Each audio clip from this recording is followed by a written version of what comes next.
আজকে আপনাদের সামনে আসছে এমন একটি বিষয় নিয়ে যা নারী পুরুষ সকলেরই জানা অত্যন্ত জরুরি এবং তা হলো সহজে অর্গাজম কিভাবে সম্ভব। নারী পুরুষ উভয়ের ক্ষেত্রে কিভাবে সহজে অর্গাজম সম্ভব।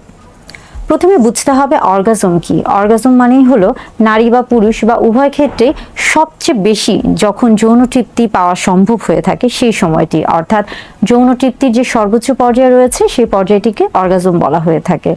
অর্গাজম কিভাবে পাওয়া সম্ভব?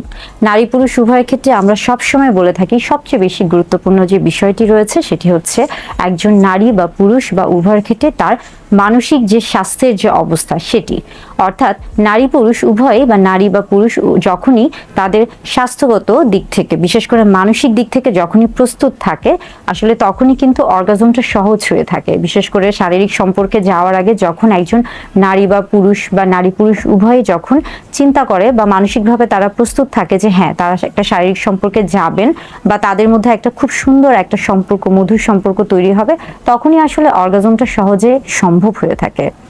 মানসিক ক্ষেত্রে আমরা সবসময় বলে থাকি যে আপনি যখন মানসিকভাবে প্রস্তুত থাকবেন, বিশেষ করে দুজনের মধ্যে নারী পুরুষ উভয়ের ক্ষেত্রে যখন হচ্ছে একটা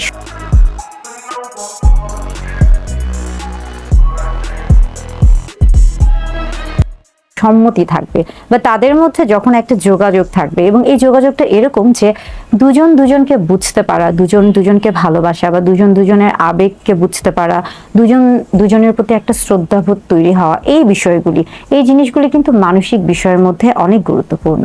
এবং পাশাপাশি যখন আমরা আসছি যে এই মানসিক বিষয়গুলোর পাশাপাশি আর কি কি বিষয় রয়েছে যেগুলোর কারণে সহজে অর্গাজম সম্ভব। একটি হচ্ছে শারীরিক বিষয়। শারীরিক বিষয়ের মধ্যে বেশ কিছু বিষয় রয়েছে। তার মধ্যে যদি আসি যে আপনি যদি শারীরিকভাবে সম্পূর্ণ সুস্থ থাকেন সেই ক্ষেত্রে অবশ্যই অর্গাজম সহজে আসা সম্ভব। তবে পুরুষদের ক্ষেত্রে যখন আমরা আসছি তখন পুরুষ যে জননাঙ্গ রয়েছে, বিশেষ করে পুরুষ জননাঙ্গের বাহ্যিক যে অংশটি রয়েছে, যেমন আমরা বলে থাকি যে পুরুষ লিঙ্গ বা পেনিসের ক্ষেত্রে বা লিঙ্গের যে মাথাটি রয়েছে সেখানে হচ্ছে সবচেয়ে বেশি যৌন উত্তেজনা বা যৌন তৃপ্তি পাওয়া সম্ভব হয়ে থাকে এবং যার কারণে পুরুষদের ক্ষেত্রে যদি পেনিসে উত্তেজনা তৈরি করা হয়ে থাকে সেই ক্ষেত্রে কিন্তু সহজে অর্গাজম সম্ভব। একইভাবে নারীর ক্ষেত্রে যখন আমরা আসি, নারীর অর্থাৎ স্ত্রী যে জননাঙ্গ রয়েছে তার মধ্যে বিশেষ করে আমরা যখন ক্লাইটোরিসের কথা বলছি, ক্লাইটোরিসের ক্ষেত্রে সবচেয়ে বেশি যৌন উত্তেজনা থাকে ক্লাইটোরিসে এবং এখানে যদি উত্তেজনা তৈরি করা হয়ে থাকে সেই ক্ষেত্রে কিন্তু সহজে অর্গাজম নারীর ক্ষেত্রে সম্ভব। এছাড়া এই অংশগুলো ছাড়াও বা এই অঙ্গগুলো ছাড়াও আরো বেশ কিছু উপায়ে সহজে অর্গাজম সম্ভব হয়ে থাকে। যেমন দেখা যাচ্ছে যে আমরা বলে থাকি ফোরপ্লে অর্গাজমের জন্য অত্যন্ত গুরুত্বপূর্ণ। বিশেষ করে অর্গাজমে যাওয়ার আগে যে ধাপগুলো পার হতে হয় বা যে মাধ্যমগুলোতে যেতে হয় সেই মাধ্যমটাকে আসলে হচ্ছে ফোরপ্লে বলা হচ্ছে।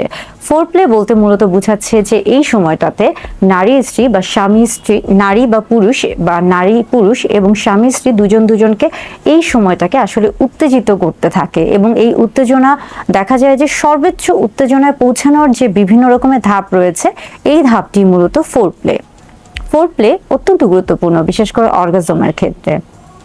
এছাড়াও এবার আসছি যে আরো কি কি বিষয় রয়েছে যেগুলোর মাধ্যমে সহজে অর্গাজম সম্ভব।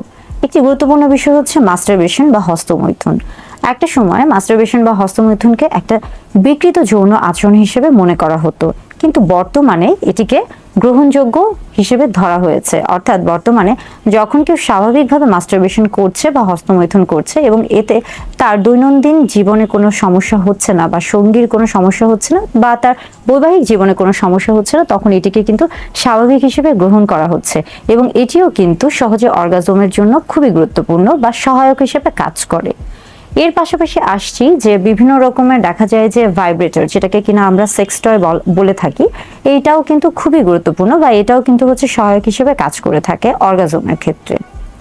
এর পাশাপাশি রয়েছে বিভিন্ন রকমের পর্নের ক্ষেত্রে একটা বিষয় খেয়াল রাখতে হবে যে পর্ন হচ্ছে মানুষের দ্বারা তৈরি বা কৃত্রিম উপায়ে তৈরি একটি বিষয় এবং এখানে যেহেতু হচ্ছে অনেক ধরনের কারসাজি বা কারুকাজ করা হয়ে থাকে, অর্থাৎ এখানে অতিরঞ্জিত একটা ভাব থাকে যার কারণে বাস্তব জীবনের সাথে পর্নে কিন্তু অনেক সময় মিল থাকে না, যেটা অবাস্তব হয়ে থাকে বা কাল্পনিক হয়ে থাকে। যদি আপনি এই কাল্পনিক বিষয়ের সাথে নিজেকে হচ্ছে মানিয়ে নেওয়ার চেষ্টা করেন তাহলে সেই ক্ষেত্রে কিন্তু আপনি চরম বিপদে পড়তে পারেন। অর্থাৎ এই আনএথিক্যাল যে পর্নগুলো রয়েছে এগুলো বাদ দিয়ে বা আনরিয়ালিস্টিক যে পর্নগুলো রয়েছে এগুলো ছাড়াও স্বাভাবিক এথিক্যাল যে পর্নগুলো রয়েছে এটা কিন্তু সহজে অর্গাজমের ক্ষেত্রে ভালো কাজ করে থাকে বা সহায়ক হিসেবে কাজ করে থাকে। এর পাশাপাশি লুব্রিকেন্ট বা পিচ্ছিলকারক যে পদার্থগুলো রয়েছে, অনেকেই দেখা যায় সহবাসের ক্ষেত্রে বা অর্গাজমের ক্ষেত্রে লুব্রিকেন্ট ব্যবহার করতে পারেন বা লুব্রিকেন্ট ব্যবহার করে থাকেন।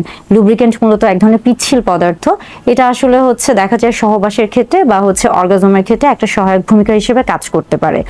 মাস্টারবেশন, লুব্রিকেন্ট, ভাইব্রেটর কিংবা পর্ন, এই বিষয়গুলোর ক্ষেত্রে একটা খুবই সহজ একটি বিষয় হলো যে এই প্রত্যেকটা বিষয়ের ক্ষেত্রে কখনোই যৌনবাহিত রোগের সংক্রমণ হয় না, কিংবা এগুলোর মাধ্যমে কখনোই গর্ভধারণ বা সন্তান ধারণ সম্ভব নয়।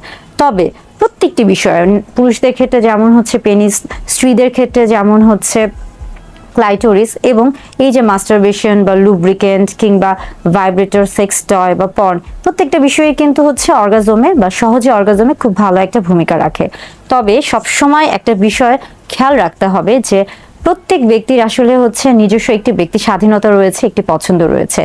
এক একজনের অর্গাজম এক একভাবে হয়ে থাকে। আপনার অর্গাজম কিভাবে সম্ভব এটা আসলে নির্ভর করছে আপনার ব্যক্তিগত চাহিদা বা ইচ্ছার উপর বা আপনার পছন্দের উপর।